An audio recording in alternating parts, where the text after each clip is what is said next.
Alors, à l'issue des métonymies du lieu ou de la métonymie du lieu, nous voyons maintenant la métonymie du contenant pour le contenu. Alors, voyons ce français-là, notons-le d'abord, avant de mieux l'apprécier. Voilà. Deuxième tiret, après la métonymie, n'est-ce pas, du lieu, vous allez avoir la métonymie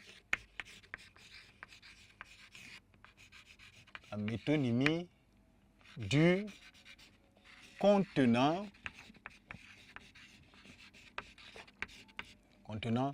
pour le contenu.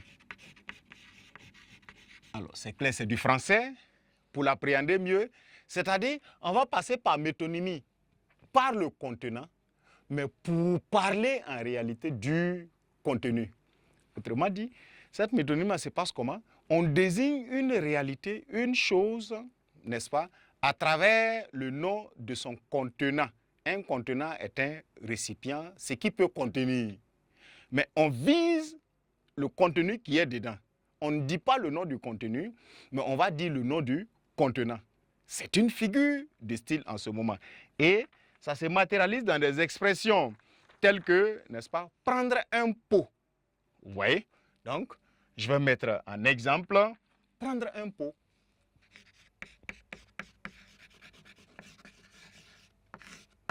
Donc, quand vous dites prendre un pot, vous avez fait une figure de style. Prendre un pot. Vous voyez? Vous avez fait en ce moment une figure de style identique aux expressions telles que boire une bouteille, boire une bouteille, un verre. Vous voyez? Dans ces suites d'expressions-là, vous avez là, en réalité, ce dont il est question, le contenant est désigné, mais en réalité, c'est pour prendre ce qui est à l'intérieur du contenant. Plus explicite, dans prendre une bouteille, boire une bouteille, pardon, on ne boit pas une bouteille, mais on va boire le contenu de la bouteille. Et ces genres d'expressions-là, ce sont elles qui vous font, n'est-ce pas, qui vous mettent dans le contexte de la métonymie, du contenant, on parle du contenant, pour le contenu, pour viser, désigner, n'est-ce pas, le contenu. Vous avez aussi la métonymie de l'instrument pour l'argent. La métonymie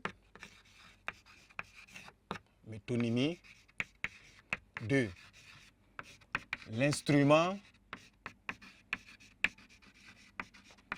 pour l'argent, c'est-à-dire le sujet qui agit. Agent comme dans complément d'agent dans la voie passive. Très bien. Alors, la métonymie de l'instrument pour l'agent, c'est-à-dire on va passer par l'instrument, n'est-ce pas, en réalité, pour évoquer l'agent travailleur avec cet instrument-là. Et dans une expression telle que c'est une sacrée fourchette d'or, c'est une sacrée fourchette d'or, vous voyez, dans ces genres d'expressions, la fourchette d'or va ramener à une distinction qu'on attribue particulièrement, soit à un meilleur cuisinier ou à un meilleur, voilà, en tout cas quelqu'un qui a pour activité, ou en tout cas pour symbole principal de son activité, la fourchette. Et on sera dans le grand domaine, n'est-ce pas, de la cuisine.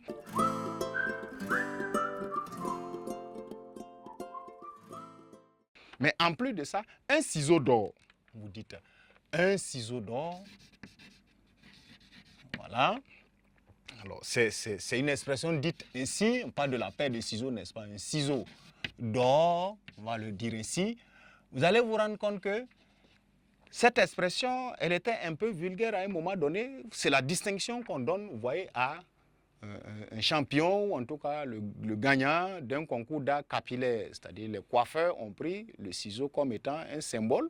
Et la distinction qu'on donne au meilleur coiffeur, peut-être on va dire ciseau d'or, dans cette manière, ces manières d'exprimer là. Ce qui doit vous faire remarquer, comme je vous le disais, toute figure de style n'est généralement pas métaphore. Et en plus de cela, les figures de style sont généralement la corruption de la bonne manière de parler. Dès que vous cessez de parler correctement la langue, vous tombez beaucoup de fois dans la figure de style. On dit facilement la paire de ciseaux. Mais bon, dans cette manière de dire, vous dites un ciseau d'or au même titre que le ballon d'or, d'accord, le ballon d'or, je vais le mettre ici, n'est-ce pas? Le ballon d'or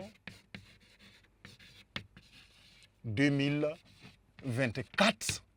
Vous voyez, dans le domaine des sportifs, cette expression, le ballon d'or, vous fait mettre automatiquement dans un contexte, n'est-ce pas, de métonymie.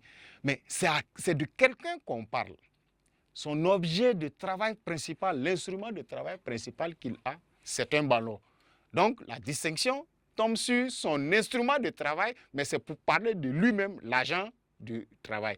Voilà pourquoi la métonymie là, est dite celle de l'instrument, la métonymie de l'instrument pour l'agent. Avec beaucoup, n'est-ce pas, d'expressions pareilles.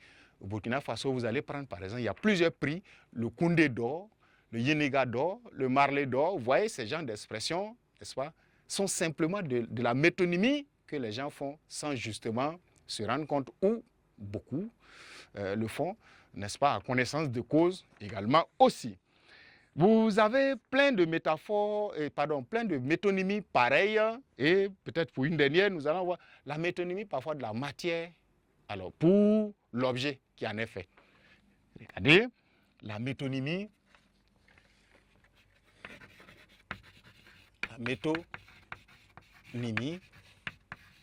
de la matière pour l'objet. Ah, vous voyez, on désigne l'objet à travers la matière qu'on a utilisée pour fabriquer le dit objet, n'est-ce pas? Et dans le langage des jeunes, etc., dans votre langage, la plupart du temps, vous avez cette manière de parler, d'accord? Porter du vrai coton, d'accord? Porter du coton. Alors, quand il te dit qu'il a porté du coton, de trompe-toi, c'est pour te parler d'un t-shirt, un habit particulièrement, n'est-ce pas, de qualité, originale parfois dans les manières de parler. Et il passe par quoi? C'est pas du polyester, c'est pas fait avec de la matière, n'est-ce pas, artisanale à s'amuser avec, c'est fait du coton. Donc son t-shirt est en coton, du vrai coton. Il va te dire simplement, j'ai porté du vrai coton. C'est de la métonymie, n'est-ce pas, de la matière, le coton, pour désigner le t-shirt, n'est-ce pas, qu'il a porté.